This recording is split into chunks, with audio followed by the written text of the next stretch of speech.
Hoy día vamos a aprender a calcular la elipse. Y propiamente, ¿qué es la elipse?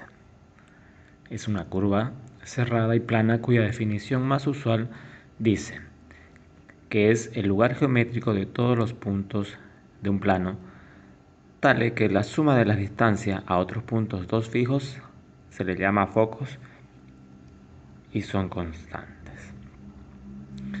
Una elipse también se define como una curva simétrica cerrada que resulta de cortar la superficie de un cono, es decir, de un triángulo en revolución, por un plano oblicuo al eje de simetría, con ángulo mayor al eje generatriz respecto al eje de revolución. La elipse que gira alrededor de su eje menor es un esferoide achatado, mientras que una elipse que gira alrededor de su eje principal genera un esferoide alargado. Es decir, que cuando la elipse está sobre el eje X,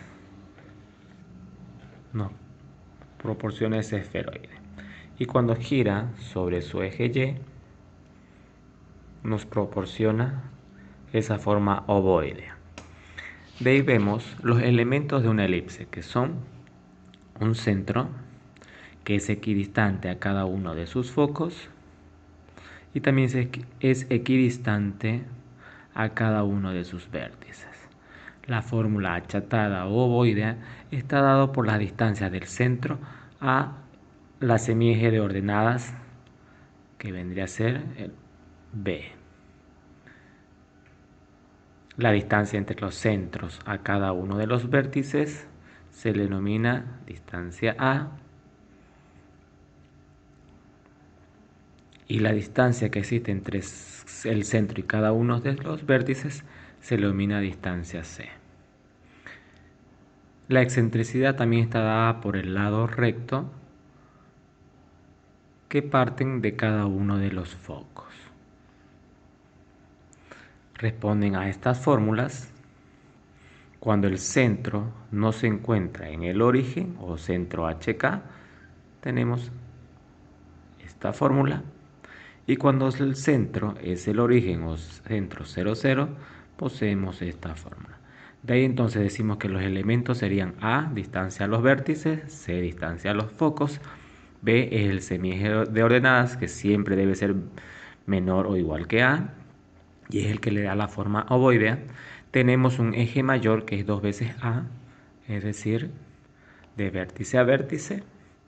El eje menor, que es el que le da la forma ovoidea, que es desde la parte superior, desde el centro a la parte inferior del centro. Tenemos la fórmula de los lados rectos y la fórmula de relación de las distancias ABC. De igual manera, tenemos los elementos que forman parte de la elipse cuando ésta se encuentra paralela al eje Y. Como vemos, equidistante cada uno de sus focos, equidistante cada uno de sus vértices, la distancia del centro de los focos se le denomina C, la distancia del centro a cada uno de sus vértices se le denomina distancia A, la forma ovoidea o esferoide es el semieje de ordenadas B, el lado recto, y con las fórmulas que vemos a continuación. Cuando el centro es HK, o sea, cuando está fuera del origen, y cuando el centro es 0, 0 o cae en el origen.